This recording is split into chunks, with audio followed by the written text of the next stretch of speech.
የጎመን እርሻው እንዲያማረበትንና ምርታማ የሆነበትን ምክንያት ብነግራችሁ እጅግ በጣም ትገረማላችሁ። እናንተም ከሚቀርበው ሀሳብ ቁም ነገር ጨበጣችሁ እንደምትጠቀሙበት ተስፋ አድርጋለሁ። እንደተለመደው ሰብስክራይብ፣ ላይክ እና ሼር ማድረግ እንዳይረሱ።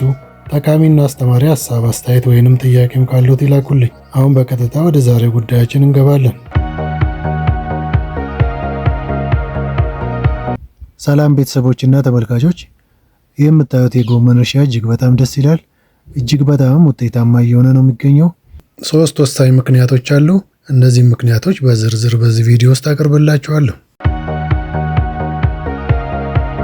የመጀመሪያውና ዋናው የአሰራር ስልት እንግዲህ የመሬት ዝግጅት ነው የሚሆነው። የመሬት ዝግጅት እጅግ በጣም ወሳኝ ጉዳይ ነው። ከአንድ እርሻ ከአንድ ሰብል ውጤታማ ወይንም ምርታማ ለመሆን የግዴታ መሬታችንን በአግባቡ ማዘጋጀት አለብን። የመሬት ዝግጅት ሲባል በጣም በርካታና ሰፋፊ ስራዎችን በውስጡ ያካተተ ነው። መሬቱን ከመሰንጠቅ ጀምሮ አለስልሶ ዘሩን እስከ መጣል ድረስ ያሉትን አሰራር ስልቶችን ያካትታል ማለት ነው። መሬት የምናዘጋጀው መሬት ውስጥ ተደብቆ የቆዩ አረሞች፣ የአረም ዘሮች፣ ተባዮች፣ ትላትሎች፣ እነዚህ የማይጠቅሙ ገኛ ትላትሎች እና ሌሎችም የተባይ እንቁላሎች፣ የአረም ዘሮች ምናምን እንዲወገዱ ለማድረግ ነው። እንግዲህ እነዚህ ካልተወገዱ ቀጣይ የምንዘራውን ወይም የምንተክለውን አትክልት ምግቡን ይሻሙታል፣ ይሻማሉ፣ የፀሐይ ብርሃን ይሻማሉ። ለአየር ዝውውርም ምቹ ስለማይሆን የዘራ ነው ወይንም የተከልነው አትክልት ውጤታማ ሊሆን አይችልም ማለት ነው። ከዚህ አንጻር የመሬት ዝግጅት እጅግ በጣም ቁልፍ ጉዳይ ሆኖ ነው የሚቀርበው። መሬታችንን በአግባቡ ማዘጋጀት አለብን። አፈሩ ለስላሳ መሆን አለበት። አፈሩን በአግባቡ ማለስለስ መቻል አለብን። ለምን ዘሩ በቀላሉ አፈሩን ሰንጥቆ መውጣት እንዲችል ኮረቱ ሁሉ ደቃቅ መሆን መቻል አለበት። እንደዛ አድቅቀን አለስልሰን ከዛ በኋላ ነው ዘር የምንዘራውና በተለይ ደግሞ በፀሐይ ወቅት መሬቱን ማዘጋጀት ይመረጣል። እንግዲህ ይሄ ለምንድን ነው? መሬት ውስጥ ተደብቆ የነበሩ የማያስፈልጉ ትላትሎች ይኖራሉ። ቅድም እንዳልኩት የአረም ዘሮች፣ አረሞች ይኖራሉ ተደብቆ ያሉ። እነዛ ሲቆፈሩ ሲገለበጡ ለፀሐይ ብርሃን ስለሚሰጡ በፀሐይ ብርሃን ሊሞቱ ይችላሉ። እንደገና ደግሞ አንዳንድ ወፎች፣ አሞራዎችም ትላትሎቹን ወይንም ሌሎች የነፍሳት ተባዮችንም ለቅሞ ማሳችንን ንጹህ ያደርጋሉ። በዚህ መሰረት ማሳችን ንጹህ መሆን መቻል አለበት። ከዚህ በኋላ የምንዘራው ዘር በአግባቡ ይበቅላል። እያደገም በአግባቡ እያደገ ይሄዳል ማለት። ምክንያቱም ያን ሰብል ያን አትክልት የሚሻማ ሌላ አረም ወይንም ሌላ ተባይ ወይንም በሽታ የለም ማለት ነው። ስለዚህ የመሬት ዝግጅት እጅግ በጣም ቁልፍ ጉዳይ ነው በእርሻ ስራ ውስጥ።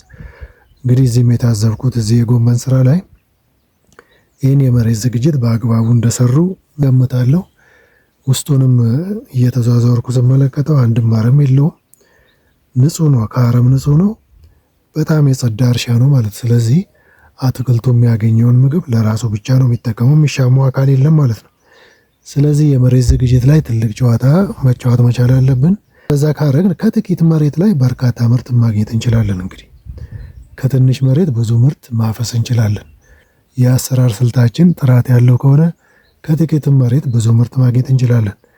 ዘርተን ብቻ ዘወር ካልን ወይንም መሬቱን በአግባቡ ካላዘጋጀን አትክልቱን የሚሻሙ ብዙ እጽዋት፣ ብዙ ነፍሳቶች ሊኖሩ ስለሚችሉ እነዚህን አስቀድሞ ማስወገድ ተገቢ ነው ማለት ነው።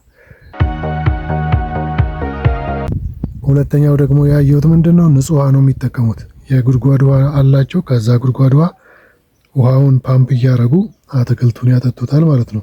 ስለዚህ ሌላ የተበከለ ውሃም አይጠቀሙም። አሁን አንዳንድ ከተማ ላይ ስናይ በርካታ አትክልትና ፍራፍሬዎች የሚለሙት በተበከለ ውሃ ነው። ያ ደግሞ ለጤናም አይመከርም። እዚህ ጋር ግን ያለው ምንድነው? የጉድጓድ ውሃ ቆፍረው አውጥተዋል ከዚህ በፊት። ያን የጉድጓድ ውሃ እየተጠቀሙ የለሙ ነው ያሉትና ይህ ደግሞ እጅግ በጣም ለጤናም የሚመከር ነው። በንጹህ ውሃ የተመረተ ምግብ ነው። ስንበላውም ይጣፍጣል። ፕላስ ሌላም ደግሞ የጎንዮሽ ተጽዕኖ የለውም ማለት ነው። ሰውነታችን ላይ የጎንዮሽ ተጽዕኖ አያመጣም። አሁን ከተማ አካባቢ እንዳልኩት በተበከለ ውሃ ነው በአብዛኛው የሚመረተውና ያ ደግሞ ለጤና ጠንቅ ነው። አሁን ከስኳር በሽታ ጋር፣ ከኩላሊት በሽታ ጋር፣ ከደም ግፊት ጋር፣ ከጨጓራ ጋርና ከመሳሰሉት በሽታዎች ጋር እየተገናኙ ጉዳዮች አሉ። እነዚህ ደግሞ ከምንበላው ምግብ ነው የሚመጡት በአብዛኛውና የምንበላው ምግብ ጥንቃቄ ያስፈልገዋል። በሽታዎች ሁሉ ምንጫቸው ድስት ውስጥ ነው የሚባለውና ድስታችን ውስጥ አብስለን የምናወጣውና የምንበላው ምግብ ምን አይነት እንደሆነ በጣም ማወቅ መቻል አለብን። እንግዲህ በዚህ ዘመን እንዲያውም ኦርጋኒክ ወይንም የተፈጥሮ ምግቦች ላይ ፎከስ ወይንም ትኩረት እየተሰጠ ነው የሚገኘው። ኦርጋኒክ ምግብ መተኪያ የለውም፣ የተፈጥሮ ምግብ መተኪያ የለውም። ስለዚህ ይህን ነገር ከግምት ውስጥ ማስገባት በጣም አሪፍ ነው። እንግዲህ እኚህ ግለሰብ በዚህ በንጹህ ውሃ ከጉድጓድ ቆፍሮ በሚያወጡት ውሃ ይህን የመሰለ አትክልት እያለሙ ነው ያለውና ለጤናም ይሄ በረከት ነው ማለት ነው። ኦርጋኒክ ምግብ የሚባለው ይሄ ነው። ስለዚህ ኦርጋኒክ ምግብ ደግሞ የመብላት ይሄ ጥያቄ ውስጥ የሚገባ ወይም ለምርጫ የሚቀርብ ጉዳይ አይደለም። ኦርጋኒክ ምግብ መብላት የጤና በረከት ስላለው ጤናችንን መንከባከብ ደግሞ ወሳኙና ዋናው ጉዳያችን እስከሆነ ድረስ እንደዚህ አይነት ምግቦች ላይ ፎከስ ማድረግ ወይንም ትኩረት ማድረግ ይገባናል ነው። ሌላውም ሰው ከዚህ መማር ቢችል መልካም ነው ብዬ አስባለሁ። ሌላው ደግሞ እንግዲህ አርሶ አደር ኢኖቬቲቭ ናቸው ወይ አሰራራቸው ሁሉ ደስ የሚል ነውና አሁን የዘሩት ጎመን ተነቅሎ አንዴ ምርት ሰጥቶ ተነቅሎ የሚጣል አይደለም። የሚገርመው ነገር አንዴ ቅጠሉ ተቀንጥሶ ከዛ ተነቅሎ የሚጣል አይደለም። ገና ለበርካታ ወራት እያደገ ከፍ እያለ ነው የሚሄደው። ጥቁር ጎመን ነው ያሉት እና ቅጠሎቹ ናቸው እየተቀነጠሱ ከስር ያለው ቅጠሎች እየተቀነጠሱ ያ እየታሰረ ለምሳሌ አንዱ ስር በ30 ብር እንደዚህ ይሸጣል ማለት ነው። ስለዚህ ይህ በጣም ቴክኒካሊም በጣም የሚደገፍ ነው። ከጥቂት መሬት ላይ እንዲህ ምርታማነትን መጨመር ችለዋል ማለት ነው እና ምን ዘራውም ምን አይነት ዘር እንደሆነ እንግዲህ እግረ መንገዴን ስለ ዘር ላነሳ ነው። ምን አይነት አትክልት ምን አይነት ዘር ነው መጠቀም ያለብን የሚለው ላይ ፎከስ አድርገን መስራት አለብን፣ ትኩረት መስጠት አለብን እና እሳቸው ምንድነው አሁን እዚህ ጋር ያለሙት ጎመን አንዴ ተበልቶ በአንድ ምርት ብቻ የሚወገድ አይደለም። ገና ለአንድ ወር፣ ለሁለት ወር፣ ለሶስት ወር ቅጠሉ ብቻ እየተቀነጠሰ ግንዱ ሳይነቀል ከፍ ከፍ እያለ እያደገ የሚሄድ ግንድ ያለው የጎመን አይነት ነው። ስለዚህ ቅጠሎቹ እየተቀነጠሱ ታስረው ይሸጣሉ። አንዱ ስር 30 ብር ነው። እንግዲህ ለአንዱ ለሁለት ወር፣ ሶስት ወር ይሄ ነገር ከፍ እያለ እያደገ እየተቀነጠሰ ምርቱ እየተሸጠ ሲሄድ አንዷ እንጨት እንኳን የምታመጣውን ገቢ አስቡ እንግዲህ። ሌላውን ደግሞ በዛ ልክ ማባዛት ትችላላችሁ። ስለዚህ ምንድነው ምን አይነት ምርት ነው የምናመርተው? ጎመን ስላገኘን ዝም ብለን ዘለን ጎመን ማምረት የለብንም ማለት ነው። የጎመን ዝርያዎች ብዙ ናቸው።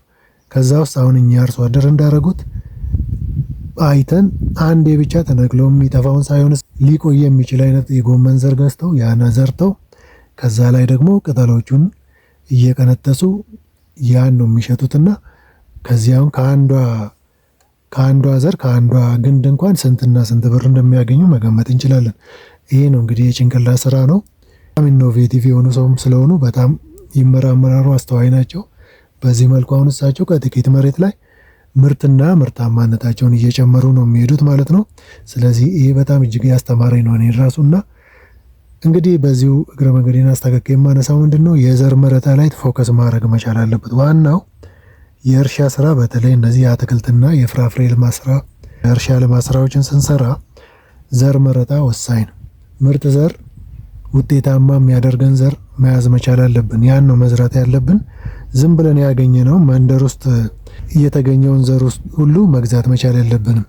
ዘርም ከትክክለኛው ዘር አቅራቢ ገዝተው ነው የሚጠቀሙት። እኚህ ግለሰብ ሂዶ ፈትሸው ገዝተው ቼክ አድርገው ብቅለቱን ሁሉ እዛው ከሚገዙበት የዘር ሱቅ ዘሩን አዘርተው አስበቅለው አይተውት እንደሚገዙ ነግረውኛል። የብቅለቱን ደረጃ ሁሉ ፐርሰንቱን አይተው ማለት ነውና ይሄ ዝም ተብሎ ምርጥ ዘር ነው ተብሎ ስለተጻፈበት ብቻ አምጥተን መሬታችን ላይ መዝራት መቻል የለብንም። እሳቸው አሁን እዛ የሚሸጥበት ቦታ ይሄዳሉ። እዛ ዘሮቹ አዘርተው ያን ቼክ አድርገው ነው ያን ዘር የሚወስዱትና ይሄ ራሱ በጣም ትልቅ አስተዋይነት ነው ማለት ነው። ስለዚህ ከዚህም ትልቅ ትምህርት እንማራለን። ዘር ወሳኝ ነው እንግዲህ ከሁሉም በፊት ነው እንዲያውም ዘር ቅድሚያ መምጣት ያለበት። ትክክለኛ ዘር ውጤታማ የሚያደርገን ዘር ካልሆነ መጠቀም መቻል አለብንም። ትርፉ ኪሳራ ነው የሚሆነውና እሳቸው ዘሩን በዚህ መልኩ ቼክ አድርገው አምጥተው እንደዘሩና ይኸው 100% ውጤታማ እንደሆነ እያየን ነው። እናንተም ከነዚህ ሶስት ወሳኝ ጉዳዮች ትምህርት እንደምትወስዱ ተስፋ አደርጋለሁ።